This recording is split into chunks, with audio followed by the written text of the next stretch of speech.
The cameras were rolling. The lights were perfect. The studio audience leaned forward, expecting another familiar morning of laughter, debate, and celebrity charm. But what unfolded on that stage would not be remembered as just another episode of The View. No, this was the day country royalty collided head-on with daytime, television's most controversial voices. And nothing, not even the producers in the control room, could stop what was about to erupt. The moment began, innocently enough. The applause was thunderous, the cheers filling the studio as Joy Behar introduced the guest of honor. Please welcome the queen of country music, Reba McEntire. The audience rose to their feet, clapping and whistling as the red-haired legend walked out. Dressed in a deep burgundy blazer that shimmered under the lights, she smiled. She waved. But behind her eyes, there was something else. Something sharp. Something unsettled. The host leaned in, smiling politely, their note cards stacked with questions. At first glance, it was business as usual. A legendary star, a daytime talk show, a chance to talk about music, tours, and life. Yet beneath the stage lights, an invisible tension crackled like static electricity before a thunderstorm. Reba wasn't here just to talk about her music, and the women at the table weren't planning to let her off easy. The first few moments were smooth enough. Joy's voice was warm, almost playful. Reba, it's wonderful to have you here. You've been making headlines recently with your new tours. A soft pitch, a casual start. But then, in the very next breath, the words that would light the fuse. But I have to ask about the comments you made last week about the industry. The air in the room changed. The laughter evaporated. Reba's posture shifted, straightened, tightened. She tilted her head, her smile vanishing as quickly as it had appeared. What comment specifically, Joy? She asked, her voice calm but cutting. The silence in the audience was deafening. Everyone in the room knew it. This was no longer going to be a safe, feel-good interview.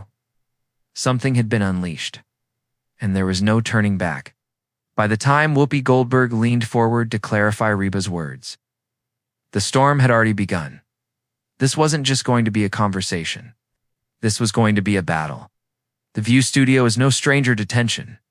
It thrives on it. Heated debates, sharp interruptions, and the constant clash of personalities. But on this morning, the atmosphere was different. The laughter was thinner, the smiles tighter. Something electric lingered in the air, while waiting to snap. Reba adjusted herself in the guest chair, her posture regal, her expression unreadable. The applause had died down, replaced by a silence that seemed almost unnatural for daytime. TV. Millions of viewers at home had tuned in expecting charm and stories from America's beloved country queen. What they got instead was the unmistakable sense that history was about to unfold live on camera. Joy. Behar shuffled her note cards nervously, her eyes flicking from the page to Reba. You mentioned recently that the entertainment industry has lost its way, that it's become too political. Some people are saying that's a bit rich, coming from someone who's been in Hollywood for decades. It was. The spark, the sentence that would turn pleasantries into a powder keg. The audience collectively inhaled. Reba didn't flinch. Her eyes narrowed slightly, her Oklahoma accent edging sharper as she responded. I think there's been a misunderstanding about what I said, before Joy could reply. Another voice cut in. Whoopi Goldberg. Leaning forward, her tone firm, her words deliberate. Reba, I watched that interview 3 times. You said, and I quote, entertainment should stay out of politics, and celebrities need to remember their place. That sounds pretty clear to me. The tension thickened. Reba's jaw tightened, her voice steady but unyielding. What I said is that we've forgotten how to entertain without lecturing people. There's a difference. From across the table, Sarah chimed in, her voice softer but no less pointed. But Reba, isn't that exactly what you're doing right now? Making a political statement about not making political statements. A nervous ripple of laughter from the audience quickly died. Reba turned her head slowly towards Sarah, her eyes locked in, her words dripping with quiet defiance. I'm not making a political statement, honey. I'm making a common sense statement. The buildup was nearly complete. The table was no longer smiling. The audience wasn't breathing. And Reba McEntire, with every measured word, was taking daytime television somewhere it had never been before. And the real clash hadn't even started yet. The table was no longer a stage for polite conversation. It was an arena. Every host leaned in closer, voices tightening, words sharpening. The glow of the studio lights only heightened the sense that something dangerous was building. Alyssa Farrah Griffin, who had been silent until now, finally entered the fray. Her tone was measured, but her words sliced. Reba, I think what we're all getting at is that your comments suggest entertainers shouldn't use their voice for causes they believe in. Don't you think that's a little hypocritical, given your own history of speaking out? The word hung in the air like a dagger. Hypocritical. Reba's laugh was sharp, humorless, and it echoed across the set. Hypocritical? Let me tell you about hypocritical. Hypocritical is sitting at this table making millions of dollars and lecturing working-class Americans about their values from your Manhattan apartments. The studio gasped. The audience wasn't prepared for this. No one ever came on The View and attacked the hosts directly. It was unthinkable until now. Joy Behar's face flushed red. She leaned forward, her voice rising. Excuse me? Are you suggesting we don't have the right to express our opinions because of where we live? Reba didn't blink. Her tone turned icy, her words deliberate, every syllable weighted. I'm suggesting that maybe you should step outside your bubble once in a while before deciding what's best for everyone else.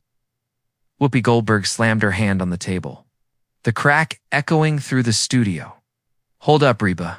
You're on our show, our platform, and you're attacking us personally. That's not okay. But Reba's composure held. She leaned slightly forward, her voice unwavering. I'm not attacking anyone personally. I'm pointing out a disconnect. You all want to debate my comments? Fine. But the real issue is that regular people are tired of being talked down to. Her eyes shifted from the table to the camera, cutting past the hosts, past the producers, straight into the living rooms of millions watching at home. They're tired of being told they're wrong for wanting entertainment to be entertaining. They're tired of being lectured every 5 minutes. The audience was silent, captivated. The spark had been struck. The fight was only beginning. The silence in the studio didn't last long. The spark had caught, and now the flames were spreading across the table. Every host had something to say, and none were willing to hold back. Sunny Hostin, who had been uncharacteristically quiet until now, leaned forward, her voice controlled, but her eyes sharp. Reba, are you saying that speaking about social justice, about equality, about important issues that's talking down to people? Reba turned to Sunny, her expression unflinching. I'm saying there's a time and a place. People turn on their TVs. They buy tickets to concerts. They want to escape. They don't want to be told how to think every 5 minutes. The audience murmured, split between applause and discomfort. The tension was no longer confined to the table. It was spilling into the crowd itself. Joy tried to steer the conversation, her voice tight, her professionalism cracking. Surely you understand that artists have always had a platform, and with that platform comes responsibility. Reba's head snapped back toward Joy, her tone sharper now. Responsibility to whom? To you? Or to the people who actually buy the tickets and the albums? The words sliced through the air. Joy's face stiffened. Her hands gripping her note cards so tightly the paper began to wrinkle, and then Alyssa jumped back in. Her voice was calm, but the undertone was pure steel. Reba, the way it comes across is that you're telling entertainers they shouldn't speak out for what they believe in. Don't you think that's silencing voices? Reba's laugh returned, this time colder, harder. Silencing voices? Hypocritical is what's happening right here on this set. Every day. You speak about tolerance, but you label anyone who thinks differently as ignorant, hateful, or worse. That's not tolerance. That's control. The audience gasped again, louder this time. Some clapped. Others booed. The energy in the room was shifting wildly. Every word Reba spoke stoking the fire. Whoopi, her patience wearing thin, leaned closer, her voice booming. When you have a platform, You have a responsibility to use it for good. Reba's eyes narrowed, her reply quick and merciless. According to who? Whoopi? According to your definition of good? That's the problem. You all think you get to decide what's good for everyone else? The battle lines had been drawn. The storm was raging, and the explosion was only seconds away. The confrontation that had been smoldering for minutes finally erupted into a firestorm. The views table was no longer a panel, it was a battleground. Every voice rose higher, every gesture sharper, every second more volatile than the last. The studio air felt heavy, electric, as if the very walls were bracing for impact. Joy Behar's voice tore through the noise first. Her anger visible, her tone unrestrained. An agenda? Reba, fighting for human rights isn't an agenda, it's humanity. How can you not see that? Reba stood her ground, her eyes narrowing, her reply like a blade across the table. And who decides what humanity means? Joy. You, Hollywood executives? Politicians you cheer on every election cycle. What about the humanity of people who just want to live their lives without being lectured every time they turn on the TV? The audience gasped. Some clapped, others booed. The split was audible, visceral. Whoopi Goldberg slammed her palm on the table so hard, the microphones caught the echo. Hold up, nobody hears lecturing for the sake of it. When you have influence, when millions listen to your voice, you use it to fight for good. That's what responsibility looks like. Reba leaned forward, her voice now rising to meet Whoopi's thunder. Responsibility according to your definition of good. That's the problem. You don't debate. You dictate. You've mistaken your opinions for universal truth. Studio was now a storm. The audience roared, hosts interrupted one another, words were lost in the chaos. Yet Reba's voice cut through, her Oklahoma accent growing stronger with every word. Sunny Hostin, unable to hold back any longer, threw herself into the fray. Traditional values, Reba? Everyone knows that's code for discrimination. Reba spun toward her, eyes flashing. No, Sunny. That's code for faith, family, and hard work. Values millions of people still hold dear. But the moment you hear those words, you twist them into hate. Joy shot up from her chair, her voice shaking with fury. When those values take away rights, then yes, they are hate. Reba rose too, her presence commanding the stage. Her words echoed across the studio like thunder. And when your so-called progress destroys livelihoods and silences voices, that's hate too. You just don't want to admit it. And then, the line that froze the entire studio fell from her lips. You claim to fight for tolerance, but you're the most intolerant people on television. The audience erupted, half on their feet applauding, half booing ferociously. The hosts were stunned, mouths open, eyes blazing. For the first time, the show felt completely out of control. The explosion had arrived, and there would be no undoing it. The studio was chaos. Voices overlapped, the audience shouted, and the soundboard operator struggled to keep the decibels under control. This wasn't just an interview spiraling, it was an implosion on live television. Joy Behar was on her feet now. Her note cards crumpled in her fists. Her voice cracked as she screamed above the din. That's enough. We're not going to sit here and let you insult this panel. But Reba didn't back down. She rose from her chair too, her posture tall, her expression unshaken. Her voice cut through the madness like a sharp whistle. I'm not insulting anyone. I'm telling the truth that millions of Americans already see. They're tired of being dismissed. They're tired of being mocked. They're tired of being told they're hateful just because they don't agree with you. The audience roared, some clapping, some booing. The sound was deafening. Whoopi Goldberg, visibly shaking with rage, jabbed her finger across the table. Reba, you came on OUR's platform, and you're attacking us personally. That's not how this works. Reba's response was merciless. No, Whoopi.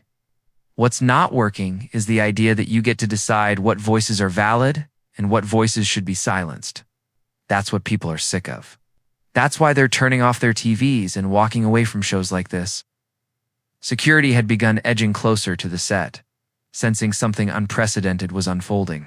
The producers in the control room were shouting orders. But the storm on stage was far beyond control. Sonny Hostin's voice sliced in, trembling with fury. "Reba, you're suggesting we should just ignore racism, sexism, all the injustices of the world just to make people comfortable?" Reba turned toward her, her voice low but booming with conviction. "I'm saying maybe your approach isn't working. Maybe people are tired of being talked down to instead of talked with. Maybe they don't need lectures. They need respect." Joy's face was crimson, her voice shaking with rage as she shouted toward the wings. "Security. This interview is over." The audience gasped. The words were out. The breaking point had been reached. Reba stood tall, her chin lifted, her eyes blazing as she clutched her purse. She turned to the camera one last time, her voice steady and clear. "You can't have a conversation with people who think anyone who disagrees with them is evil." The set fell into stunned silence. The fallout had arrived, the cameras kept rolling, but the show no longer looked like television. It looked like a courtroom after the verdict, a battlefield after the last shot. The tension was suffocating. Reba McEntire stood with unshaken dignity, her purse in hand, her fiery red hair catching the studio lights like a flame. The audience didn't know whether to clap, boo, or simply hold their breath. Some leaned forward in awe, others in outrage. But every pair of eyes in that room was locked on her. Security advanced cautiously, unsure if they were escorting out a guest star, a legend making, to television history. Joy Behar's voice trembled as she tried to reclaim control. "Reba, you can't come on our show and disrespect this table." Reba turned slowly, her eyes locking with Joy's, her words deliberate, heavy with finality.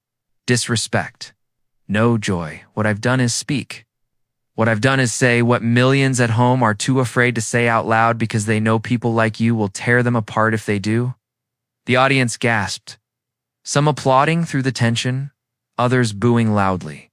The clash wasn't just between Reba and the panel anymore. It had spread into the crowd, into the airwaves, into homes across America. Whoopi leaned back in her chair, her voice calm now, but edged like steel. "I think we're done here." Reba's head turned toward the camera, not at the hosts, not at the crowd, but at the millions of viewers watching from their couches. Her voice rang with finality, the kind of tone that buries itself in memory. "Good luck building bridges when all you know how to do is burn them down." And with that, she stepped away from the table. The cameras followed her every move as security walked alongside her. Though she didn't need protection, she carried her own power, her own authority. The hosts sat frozen, visibly shaken, their faces flushed, their voices caught in their throats. For once, the women of The View had no comeback, no witty retort, no closing laugh to lighten the tension. The show cut to an unscheduled commercial break. But the damage in the spectacle was already done, in living rooms across America. Families replayed the moment, mouths open in disbelief. Some called Reba a hero. Others called her reckless. But everyone agreed. They had just witnessed something unforgettable. This wasn't just television. It was a cultural fault line cracking wide open before the nation's eyes. When the cameras finally faded to black, silence left behind was deafening. For a moment, the entire nation seemed to exhale all at once. What had started as just another daytime, the interview had ended as one of the most shocking confrontations in talk show history. Reba McEntire, country music royalty, had walked off that stage not as a guest, but as a force of reckoning. She didn't storm away in anger. She carried herself with the poise of someone who knew she had made her point, even if it cost her the stage. Meanwhile, the panel of hosts normally in control of the tempo, the tone, the narrative sat, stunned, visibly rattled, unsure of what had just slipped through their grasp. But the real story didn't end in the studio. It exploded the second the clip hit social media. Within minutes, hashtags trended worldwide. Hashtag Team Reba versus hashtag Team The View. Clips replayed on loop across Twitter, TikTok, and YouTube, dissected in real time by commentators, fans, and critics alike. To some, Reba was a voice of reason, finally saying what many had thought, but never dared to speak. To others, she was reckless. Using her platform to undermine social progress, America was watching more than just television. It was watching itself in the mirror. The divide wasn't about one celebrity or one talk show. It was about two clashing visions of what culture, responsibility, and freedom really mean. On one side, the belief that voices with influence have a duty to fight for justice, no matter the discomfort. On the other, the conviction that entertainment should be an escape, not a lecture, and that ordinary people deserve respect without constant political sermons. The View had hosted countless debates before, but never like this. Never with a guest willing to go toe-to-toe, unflinching, against every host on the panel, and never with an audience so divided that cheers and boos collided in the same breath as the dust settled. One thing became clear. This clash wasn't going to fade into obscurity. It would be replayed, debated, and argued over for years to come. Reba's words, "You claim to fight for tolerance, but you're the most intolerant people on television," would echo long after the commercial break ended. Daytime TV had seen drama before, but this was a cultural earthquake. A reminder that even in the most polished studios, a truth, or at least one version of it, can break through, raw and unstoppable. And the question now rests with us. Was Reba a brave truth-teller? Or did she go too far? So now it's your turn. You've seen the clash, you've felt the tension, and you've heard every word of this unforgettable showdown. But the story doesn't end. Here it continues with you. Was Reba McEntire standing tall for common sense? For millions of Americans who are tired of politics bleeding into their entertainment? Was she the voice of the people who simply want to be respected without being lectured? If so, you're with Team Reba. Or do you believe the View hosts were right to challenge her? That celebrities with massive platforms have a responsibility to use their influence for causes bigger than themselves, no matter who it offends. That's you. You're with Team View. Drop your thoughts in the comments below. Don't just say who you agree with. Tell us why. Was Reba brave or reckless? Was the View courageous or condescending? These are the conversations that shape culture, and we want to hear your voice. And if you want more explosive stories like this, moments where culture, celebrity, and controversy collide, then hit that subscribe button. Because this won't be the last time America's biggest debates play out on live TV. Choose your side. Speak your truth. The conversation starts now.